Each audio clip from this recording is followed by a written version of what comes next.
This is six-time IFBB Bikini Pro Champion Brina Martinez, and I take ZMA5 to make sure that I get the zinc, magnesium, and vitamin B6 needed to keep my immune system healthy and snack strong. Time with Manny, and you've mentioned it, throughout this interview, you've learned a lot, and you spent, 3 camps with them. What do you think you've learned like the most from Manny that's applied to you in your career and in your fights?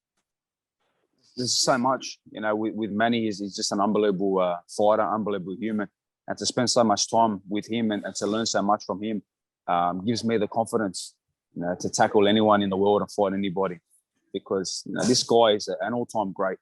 This guy's a legendary fighter, and when his career comes to an end, and as he progresses, he's going to be like fine wine. He's going to get better with age because they're going to see how his career actually unfolded and what he actually went and achieved.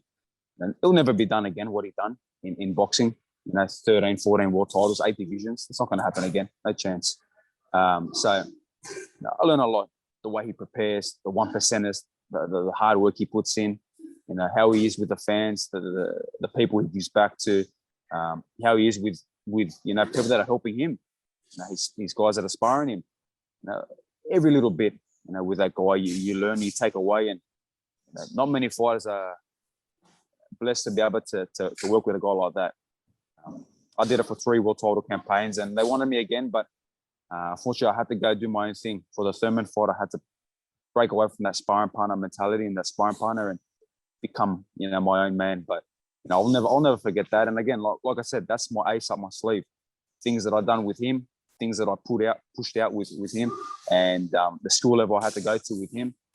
And I know what I'm about, and I know what I can do in this fight, and I will do. Man, I can only imagine like that first sparring session I'd be nervous, like looking over and be like, man, that's Manny. Like I've seen this guy on TV, like fight like the last like 10, 15 years. Like, what the heck, Yeah, look, I was watching Manny when I was a young kid, and I watched him destroy everybody. And I loved Miguel Cotto, and he absolutely destroyed him. And when everything came to me sparring him, and saying, wow, this is Pacquiao. He came straight from the Senate. So I was warming up. I didn't even get to say hi to him or hi, I'm from Australia, or, I'm a sparring partner, I'm sparring you. There was no hello. The first hello was jump in the ring, and there's about 100 Filipinos all outside, because wherever Pacquiao goes, there's an entourage just there all watching, So it's like a fight. Since I stepped in the ropes, the first hello was a lead jab to the head, and the first hello was boom, boom. Yeah, pretty much. Popping his shots, and I'm popping my shots, and like what everyone's saying, I'm very fast, I'm very explosive, I move very well too. So it was like a mirror in itself, because everyone was just like, whoa, wait a minute, who's this guy? And whoa, look at his sparring. And Manny needed that at that stage, and like he's openly said, I made him feel young throughout his camps, and I gave him that that hunger back, where look at this young guy coming through and pushing me. And it was awesome, especially that first sparring, because that was your test. That was to see, okay, if I don't cut it in that sparring session, see you later, go home, we don't need you. It's cutthroat in this business. But as soon as that sparring session was done, he turned around to his guys and goes, who's that kid? He's coming with us 100% wherever we go. We need him with us. And that was a great confidence booster for myself. And as the camp got better, I got better and better. And to get called back, especially after the Jeff Horn loss, the controversy there, they usually don't call a sparring partner back after losing a fight. So to get called back for the Matisse fight, and then the Adrian Broner fight, and then obviously they wanted me for the Thurman fight too, shows a lot of my career. I still stay close with the guys and everyone there, and I'm 100% sure that they're backing me and supporting me in this fight. Describe his power for me, because I've talked to individuals about Manny's power, and they say it's like they say like punches are coming from like all different angles, and they're just like, what in the hell is coming at me? But the other thing they say is his power is extremely deceiving when he does hit you. Yeah, it's very deceiving. It's not like a solid thump, where you feel it and you react to it. It's like boom, lightning, and all of a sudden, okay, you got caught. And all of a sudden, bang, bang, bang. There's a few more coming at you, but I'm very defensively very good as well, and I throw my offense, very, very sharp as well.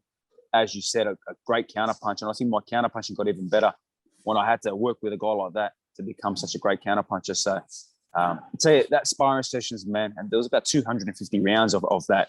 You know, many people, you know, would have paid big money to watch that because, like I said, it was like a mirror, both super fast. You know, maybe at that stage I was a little bit faster than him, being the younger guy, and obviously Freddie Roach came out and said that as well. But the way he moves, you know, everything he does, you know, he's way better than what Lopez does. And I saw a funny thing with, you know, Lopez's dad saying that Pacquiao, who's Pacquiao? My son's better than Pacquiao. These guys really need to be humbled. You know, they talk a lot, and you know, I feel like they're very arrogant too. And they were talking about Lomachenko being very arrogant and disrespecting them. Well, I feel the same way. And just like their son, his son, beat the great Lomachenko. Be careful what bites you in the ass. George, how did you and Manny like meet and become friends? Like, did you guys already know of each other before, or was it like a trainer introduction, or how did that happen? I was sparring at Wildcard, and I was sparring 5 rounds with Ray Beltran, and then 5 rounds back to back with Jose Ramirez. That's 10 rounds with 2 very, very good guys. And at that time, when I was preparing for a fight of mine, while I was in LA, you know, the Horn fight got made with Manny, and Freddie had turned around, and obviously I was with Justin Fortune at that stage as well. They said, look, how would you feel about sparring Pacquiao? You know, for the Horn fight, I think your style would be great for him. You're fast, you're explosive, can be very aggressive too. I said, mate, no problem. They go, but he's another countryman of yours. He said, it doesn't bother me, mate. You know, Pacquiao's an idol of mine. He's a legend, and you know, sign me up. I'll go right now if you want. So yeah, that's how it happened, man. And I went over and I had my fight. I had a big fight on as a co-feature to Joseph Parker in New Zealand, and in that fight, I actually got split open over my eye. And the first thing that came to my head is, shit, I got to go spar Pacquiao in 2 weeks. I hope this cut doesn't affect us. So, you know, we got through that win, and it was a very, very good fight. And straight away, I was getting the eye fixed up. I was doing whatever I can to make sure the eye, you know, didn't affect me going and sparring Manny Pacquiao. And throughout this whole, you know, opportunity to go spar Pacquiao, you know, my fiance was pregnant with our first kid. She was like 7 months pregnant. So again, talk about sacrifice. I had to go to the Philippines, a dangerous part of the world. Obviously, General Santos, where Manny's from.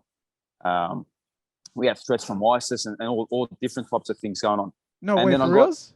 Yes. Yeah? They had just taken over Marawi. So we had threats that they were going to come down the mountains and snipe us out as well from from the mountains.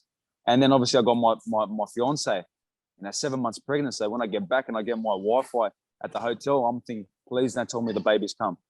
But thank God, you know, we got through that camp, and unfortunately didn't win the fight, but it is what it is. And I got to go home and see the first birth of my daughter. He beat Jeff Horn. I like Jeff. I get along with Jeff, but he beat Jeff in that fight. I thought he'd done enough. I thought he'd done just enough as a champion, but it was a very close fight. And well, I thought he'd done Jeff's enough. credit, Jeff roughed him up, and I don't think Manny was expecting that.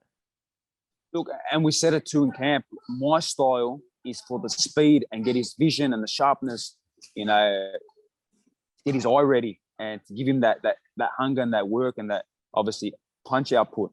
But he needed bigger, solid guys, heavier guys. Because we said it. I said, look, Jeff, he's a solid guy. He is bigger than me, so you need solid guys. But they thought they knew what they were doing, and you know, who am I? I was in camp for the first time with them, so I wasn't going to, you know, rule too much. But look, good fight. It is what it is. It was great for Australian boxing. It lifted and elevated Australian boxing, and that was the last time there was a big mega fight happen for an Australian fighter. And obviously, this is the next one, and I'll make sure that there'll be no question marks after this fight. Thank you so much for watching this video, and make sure to subscribe for more videos of your favorite fighters over here on Fight Up TV, and give us a follow online as well at Fight Up TV on Twitter and on Instagram. We appreciate it, guys.